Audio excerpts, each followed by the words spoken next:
Como é possível que em um naufrágio de 2.600 anos atrás tenha sido encontrado um metal produzido com uma tecnologia que só reinventamos no século XVIII? Por que não existe uma única pista das fornalhas ou dos artesãos capazes de realizar um milagre tecnológico semelhante em todo o mundo antigo? Qual é a ligação entre esses lingotes e o oricalco, o metal lendário que, segundo Platão, revestia os templos da perdida Atlântida? E acima de tudo, por que uma das descobertas arqueológicas mais impressionantes do nosso século rapidamente caiu em um inexplicável silêncio midiático e acadêmico? Hoje não estamos falando de um mito, mas de provas materiais que desafiam a história, uma viagem entre ciência, mistério e conhecimento perdido. Mas antes de começar, como sempre fazemos, convidamos vocês a apoiar o nosso trabalho, inscrevendo-se no canal. Para vocês é um gesto simples, mas para nós é essencial. O mar não preserva, o mar esconde, engole navios, corrói metais, despedaça histórias e as transforma em areia. Para cada tesouro que ele sela na lama do fundo do mar, há 1000 que são apagados para sempre por sua fúria silenciosa. Mas às vezes, depois de séculos de esquecimento, o mar escolhe devolver um fragmento, uma mensagem em uma garrafa, enviada de uma época esquecida. Em 2015, ao largo da costa de Gela, na Sicília, o mar devolveu uma mensagem que ninguém estava preparado para ler. Recuperado de um naufrágio antigo, não havia ânforas ou cerâmicas comuns. Havia uma carga impossível que vinha de um passado muito mais profundo do que aquelas águas jamais haviam revelado.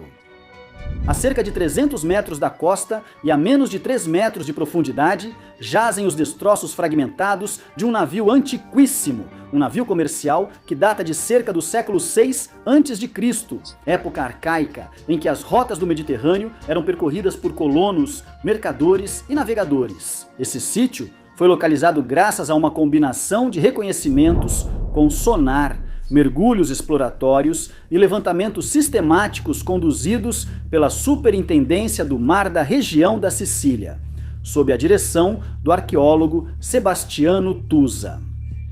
Mas o que emerge daquele fundo não é uma ânfora ou uma âncora, são lingotes metálicos, lingotes pesados, irregulares, incrustados por séculos de sedimentos marinhos, mas ainda reconhecíveis. A cor é incomum, uma mistura entre o cobre oxidado e o reflexo do ouro antigo.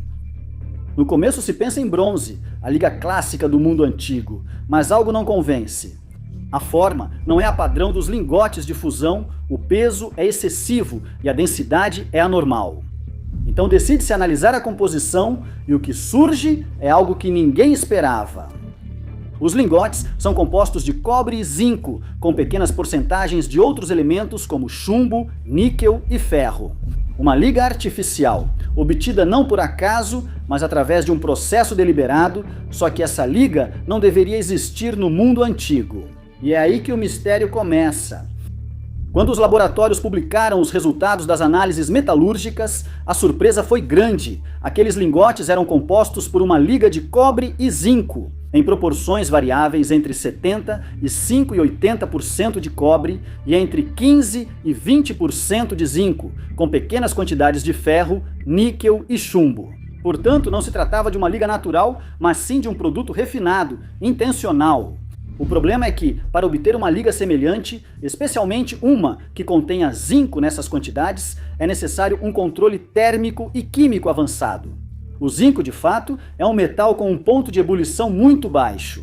Ele evapora a cerca de 900 graus Celsius, bem antes de atingir a temperatura de fusão do cobre, que é em torno de 1085 graus Celsius, a liga de chumbo. Em outras palavras, se no século VI a.C. eles simplesmente tivessem misturado minério de zinco com cobre em uma fornalha tradicional, o zinco teria evaporado sem se combinar com nada. Claro, alguém pode argumentar que cerca de 500 anos depois, os romanos produziram uma liga semelhante que chamaram de oricalcum. Eles a criaram com um método engenhoso, a cementação, aquecendo o cobre com minério de zinco calamina para que ele absorvesse os vapores. Mas era um processo indireto, difícil de controlar, e a qualidade da liga final muitas vezes era inconsistente. A qualidade uniforme dos lingotes de gela indica um controle de processo que parece quase moderno. Uma qualidade que no mundo antigo era raríssima e que só com o advento da metalurgia industrial se tornaria comum. A verdadeira questão não é só quem produziu esses lingotes antes dos romanos, mas como esse conhecimento metalúrgico já existia numa época considerada incapaz disso. E por quê? Apesar dos avanços posteriores, esse nível de controle parece ter desaparecido por séculos. Aparentemente, não temos pistas. Nenhum texto antigo descreve essa técnica e nenhum outro sítio arqueológico do Mediterrâneo revelou ligas semelhantes. No entanto, 39 lingotes existem, foram encontrados e representam algo que a história oficial não consegue explicar. Mas talvez a resposta não tenha sido perdida, ela está simplesmente escondida em outro lugar, não nos arquivos da ciência, mas nos do mito. Porque para esse metal impossível, o mito sempre teve um nome. Quando as análises científicas confirmaram a presença de zinco em percentuais significativos e a composição dos lingotes se revelou deliberada e homogênea na equipe de pesquisa. Começou a circular quase com temor. Uma palavra antiga, quase impronunciável no meio acadêmico, uma palavra que vem diretamente dos mitos, da filosofia e de um único, preciso autor, Platão. Essa palavra era oricalco. No antigo grego, oricalco significa literalmente cobre de montanha ou cobre brilhante. É um metal que Platão menciona 2 vezes no Critias, um dos seus últimos diálogos, onde ele conta a história da lendária Atlântida. Segundo Platão, os atlantes possuíam uma liga rara e preciosa, brilhante como fogo, mais valiosa do que qualquer outro metal, exceto o ouro. Eles a usavam para revestir as paredes dos templos, as colunas, até mesmo os pisos do grande santuário de Poseidon e para cunhar moedas. Na parte interna do templo, tudo era revestido de ouro, exceto as estátuas, cujas paredes e colunas eram cobertas de oricalco que brilhava como fogo. Mas o que realmente era esse oricalco? Por séculos, estudiosos discutiram sem chegar a uma conclusão. Alguns interpretaram como uma variante poética do cobre. Outros pensaram em uma liga inventada, simbólica, criada por Platão para dar forma ao mito. Mas a verdade é que antes de 2015, ninguém jamais havia encontrado nada que pudesse ser identificado com certeza como oricalco. Já os lingotes de gela coincidem de forma inquietante com a descrição. E por fim, foram encontrados no mar em uma rota comercial antiquíssima entre o Oriente e o Ocidente.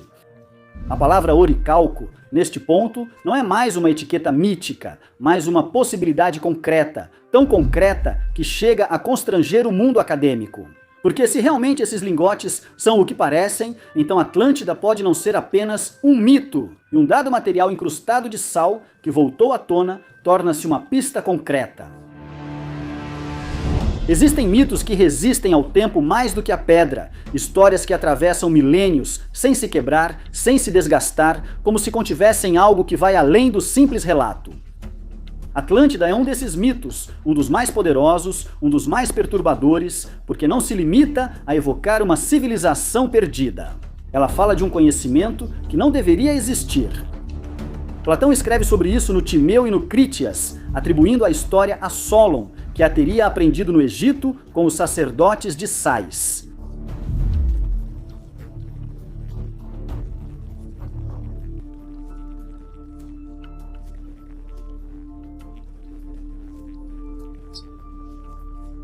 Por que o oricalco era tão valioso só perdendo para o ouro? Suas propriedades físicas, que hoje conhecemos como as do latão de alta qualidade, explicam sua excepcional resistência à corrosão. Isso o tornaria um material estratégico para uma potência marítima. Imagine cascos de navios cobertos com esse metal. Mais rápidos, mais duradouros, imunes aos organismos marinhos, ou componentes cruciais como âncoras, bombas e pregos capazes de resistir ao mar por séculos. Sem falar do seu uso na arquitetura, placas de oricalco protegendo as paredes dos templos, brilhando como fogo e quase eternas. Não era apenas um luxo, era uma vantagem tecnológica absoluta, o metal perfeito para dominar o mar e construir para a eternidade. Mas então, de repente, algo acontece. Atlântida é destruída em um único dia e uma única noite, engolida pelo mar. Os historiadores modernos há muito interpretam esse relato como uma pura alegoria. Uma fábula política inventada por Platão para criticar a Atenas de seu tempo e para construir um modelo ideal de cidade justa. Um mito pedagógico, enfim, nada mais do que isso. Mas nem todos pensaram assim. Já na antiguidade, alguns autores se perguntavam se Platão não teria recorrido a uma lembrança real, deformada pelo tempo, mas baseada em eventos concretos. Nas últimas décadas, novas descobertas arqueológicas e paleoclimáticas fizeram a ideia de uma civilização avançada, anterior à história oficial, ganhar espaço fora dos círculos acadêmicos. Diante dos lingotes de Gela, a lógica nos apresenta um dilema brutal. Ou aceitamos que no século VI a.C. existia uma fundição fantasma equipada com uma tecnologia quase futurista, ou mudamos completamente de perspectiva? Se essa fundição realmente existiu, estaríamos diante de dois enigmas intransponíveis. O primeiro é o vazio manufatureiro. Aqueles 39 lingotes não são experimentos, são uma produção padronizada, matéria-prima pronta para ser trabalhada. Mas então, onde estão os produtos acabados? Onde estão os elmos, as estátuas, as joias feitas com esse metal superior? Em nenhum sítio do Mediterrâneo foi encontrada a menor pista de artefatos contemporâneos feitos com essa liga. É possível então que tudo tenha se perdido? O segundo é o paradoxo tecnológico. Quando os romanos, 5 séculos depois, começaram a produzir o oricalco por meio da cimentação, o resultado era frequentemente menos uniforme, mais variável na composição. Mas os lingotes de Gela mostram uma surpreendente homogeneidade, uma qualidade que, para ser encontrada com regularidade, exigirá atenção. Nenhuma explicação convencional, nem o acaso, nem uma origem exótica desconhecida conseguem resolver esses dois paradoxos. Mas se mudarmos de perspectiva, tudo começa a fazer sentido. Se supormos que a carga do navio não era fruto de uma produção contemporânea, mas sim uma descoberta, um tesouro já antigo, no momento do naufrágio, as peças do quebra-cabeça se encaixam. Nesse cenário, não há nenhuma fundição fantasma a ser encontrada, não existem artefatos contemporâneos, porque o conhecimento para criá-los já havia sido perdido. A diferença tecnológica em relação aos romanos é clara. Eles tentavam reinventar algo cuja memória já havia sido perdida. A carga de Gela se torna, assim, algo muito mais profundo do que uma mercadoria, torna-se o fragmento de uma civilização anterior, uma herança recuperada do passado. Talvez das ruínas de um templo esquecido ou de um sítio sagrado pertencente a uma cultura invisível que possuía uma ciência que nós apenas começamos a compreender.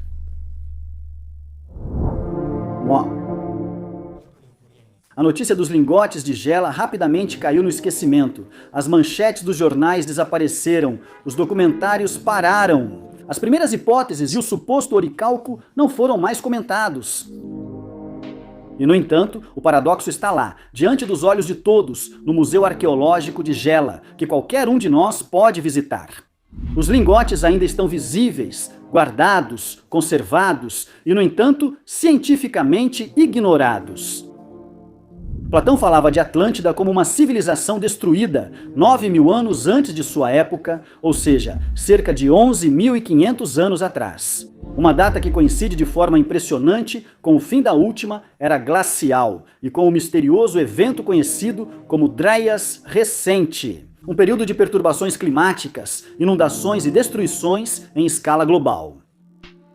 Há tempos, pesquisadores independentes e arqueólogos não convencionais sugerem que algo grandioso foi perdido naquela época. Uma civilização, um conhecimento, um sistema de saberes que se fragmentou e depois sobreviveu em pedaços, lendas, mitos e talvez em objetos reais. Talvez nunca descobramos uma cidade submersa, com muralhas concêntricas e templos dourados. Mas talvez não seja necessário, porque às vezes basta um fragmento, um objeto impossível no lugar errado, um metal que não deveria existir, e quando esses fragmentos surgem, aparecem, não podemos mais fingir que nada aconteceu. Chegando a esse ponto, estamos realmente curiosos para saber a sua opinião. Escreva nos comentários o que você acha. E se você gostou do vídeo e quer apoiar o nosso trabalho, não se esqueça de se inscrever no canal. Até a próxima história. Obrigado por assistir.